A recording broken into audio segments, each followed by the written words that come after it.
इस वीडियो में हम बात करेंगे इंडियन रेलवे फाइनेंस कॉरपोरेशन के आईपीओ की। साथ ही साथ हम ये बताएंगे कि कंपनी किस तरीके का काम करती है और हम इसमें इसके फाइनेंशियल परफॉर्मेंस के बारे में बात करेंगे। इसका पिछले 3 साल का फाइनेंशियल परफॉर्मेंस कैसा रहा और साथ ही साथ हम बात करेंगे कि यह कब अपना आईपीओ लेके आ रही है और इसमें निवेश करना है या नहीं।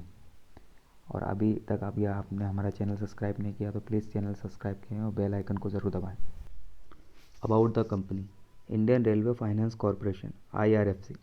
Indian railway finance corporation is the dedicated borrowing division of Indian railways. इसका मतलब यह हुआ कि इंडियन रेलवे फाइनेंस कॉरपोरेशन जो है IRFC, वो एक इंडियन रेलवे का ही डिवीज़न है, मतलब उसका ही एक भाग है जो कि उसको वित्त सहायता प्रदान करता है, यानी कि फाइनेंशियली रूप से मदद करता है। इसका मुख्य काम क्या है? इसका मुख्य काम मैं आपको बताना चाहूँगा। इसमें लिखा हुआ है IRFC primarily finance the purchase of rolling stock asset powered unpowered vehicle, यानी कि ये व्हीकल जो है, मतलब यानी हम देखते हैं मालगाड़ी होती है और कुछ सवारी का वाहन होते हैं, उसके लिए ये फाइनेंस करता है उसको। ठीक है, साथ ही साथ दिस इंक्लूड कोचेस, मतलब जो बोगी होती है उसके निर्माण के लिए, उसको बनाने के लिए लोकोमोटिव्स, ट्रक्स, वगन्स, कंटेनर्स बनाता है। इलेक्ट्रिक मल्टीपल यूनिट्स, उसमें रेलवे में बहुत से इलेक्ट्रिक मल्टीपल यूनिट, इलेक्ट्रिक हम देखते हैं कि उसमें यूनिट्स होती है। साथ ही साथ ट्रॉलीज़ और भी बहुत सारी चीज़ें बनाता है। और साथ ही साथ ये फंड ये फंड देता है रेलवे के इंफ्रास्ट्रक्चर के लिए, यानी कि रेलवे पे हम देखते हैं रेलवे में केवल रेल ही रेल सब कुछ नहीं होती, साथ ही उसके रूट्स होते हैं, पटरियाँ बिछाना होती हैं। ठीक है, और नए नए रूट बन रहे हैं। हम लोग देख रहे हैं कि रेलवे स्टेशन पर जब हम जाते हैं तो उसमें रेलवे स्टेशन पे उसका विकास करने के लिए कई सारी चीज़ें हैं। वहाँ की साफ़ सफाई, वहाँ पर वहाँ पे हर चीज़, मतलब जैसे हम लोग अभी देखते हैं, अभी बहुत सारे प्लेटफॉर्म पे जहाँ पे लिफ्ट नहीं हुआ करती थी वहाँ पे लिफ्ट लग रही है। तो इस सब के लिए जो कि फंड जो भी हम लोग अरेंज होता है, वो तो एक तो रेल बजट होता है, रेल बजट के साथ साथ कुछ जो फंड होता है वो मार्केट से, इंटरनेशनल मार्केट से उठाना होता है। वो government of India, Indian railway सीधा नहीं कर सकती। इसके लिए उन्होंने एक जो संस्था बनाई हुई, एक जो यूनिट बनाई हुई, उसका नाम है IRFC। अब मैं बताना चाहूँगा IRFC is wholly owned by the Government of India, acts through the Ministry of Railway. It is registered with the Reserve Bank of the India RBI as a non-banking financial company under the category of infrastructure finance company. कहने का मतलब ये है कि IRFC जो है वो पूरी तरह इसका मालिकाना हक जो है गवर्नमेंट ऑफ इंडिया के पास है, साथ ही साथ मिनिस्ट्री ऑफ रेलवे के पास है। ये एक नॉन बैंकिंग फाइनेंशियल कंपनी यानी एक NBFC के रूप में रजिस्टर्ड है। कहाँ पर? RBI में। तो मैंने आपको कंपनी के बारे में बताया। ये कंपनी मुख्य रूप से रेलवे के लिए फ़ंड अरेंज करने का काम करती है, उसको एक तरीके से उधार देती है, उसको लोन देती है, मतलब उसके लिए फ़ंड अरेंज करती है। दूसरी बात, इसका जो फंड में जो रिस्क है, इसका रिस्क बहुत कम हो जाता है, जीरो हो जाता है जो भी ये फ़ंड देती है उसका, क्योंकि इसका जो पे करेगा वो गवर्नमेंट ऑफ इंडिया करेगा। तो इस पे जो इसका जो लैंडिंग का खर्च है वो लैंडिंग जीरो हो जाता है एकदम, क्योंकि इसका कंपनी का पैसा गवर्नमेंट ऑफ इंडिया देगी, तो ये एकदम रिस्क फ्री है। अब हम बात करेंगे कंपनी के फाइनेंशियल परफॉर्मेंस की। जितने भी आंकड़े दिए हुए हैं सब करोड़्स में। हम लोग देख रहे हैं कि यहाँ पे पिछले 3 सालों का फाइनेंशियल परफॉर्मेंस का चार्ट लगा हुआ है। हम लोग सबसे पहले बात करेंगे रेवेन्यू की। तो रेवेन्यू, हम पहले साल 2018 में इसका रेवेन्यू जो था वो था 9,268.40, जो कि बढ़कर 2019 में हो गया 11,133.60, और 2020 में ये और बढ़ गया जो कि हो गया 13,838.50। इसके एक्सपेंसिव यानी खर्चे कितने हुए? 6,675.690 ये 2018 में। 2019 में 8,232 और 2020 में 10,146। साथ ही साथ खर्चा भी बढ़ा है। ठीक है, अब हम नेट इनकम की बात करते हैं।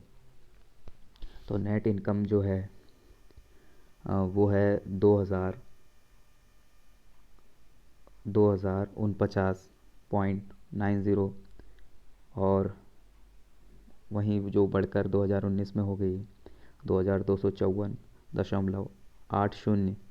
वहीं वो 2020 में 3,691.90। हम लोग देख पा रहे हैं कि नेट इनकम भी इंक्रीज़ हुई है, नेट इनकम भी बढ़ी है। अब हम बात करते हैं मार्जिन परसेंटेज की। 2018 में जो मार्जिन परसेंटेज था 22.1, वहीं ये 2019 में कम हो गया 20.3, जो कि बढ़कर 2020 में हम देख पा रहे हैं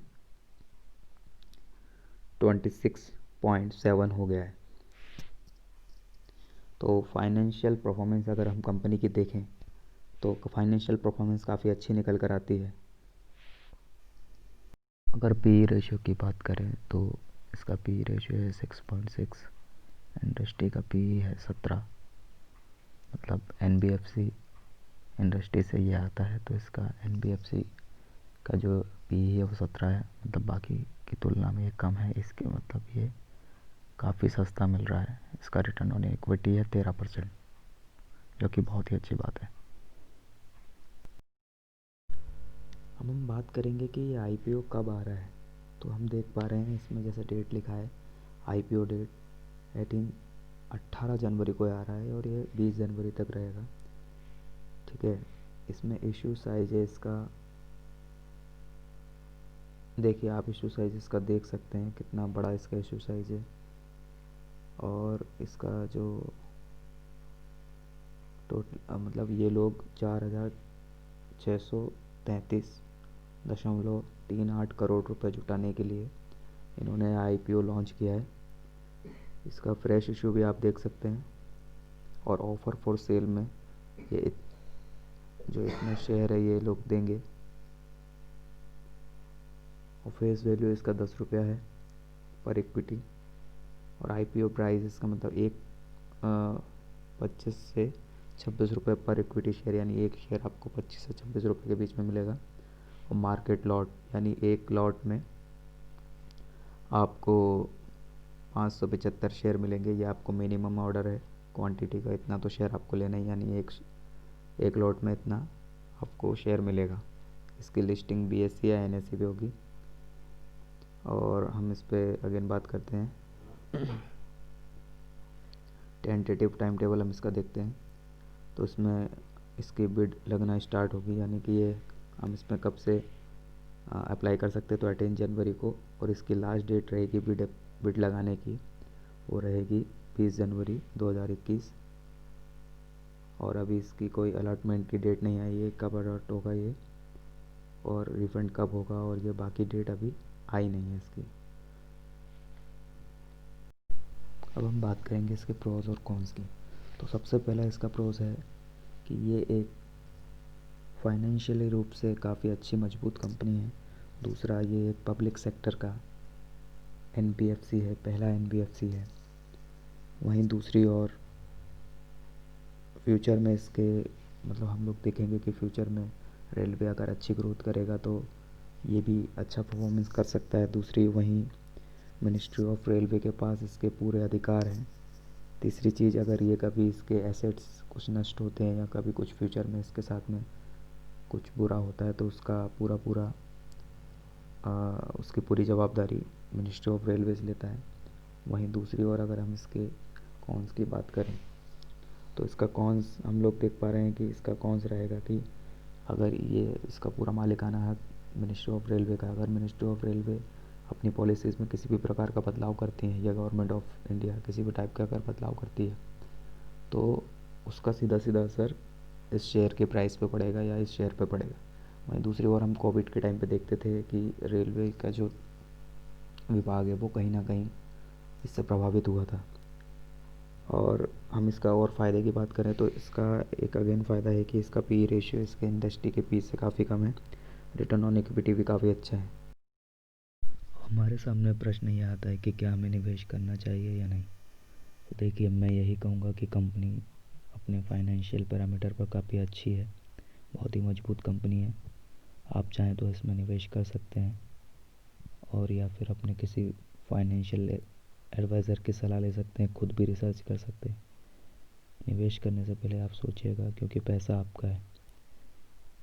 और यदि आप डीमेट अकाउंट ओपन करना चाहते हैं तो डिस्क्रिप्शन में लिंक दिया हुआ है, जहाँ से आप फ्री में डीमेट अकाउंट ओपन कर सकते हैं। Thanks for watching.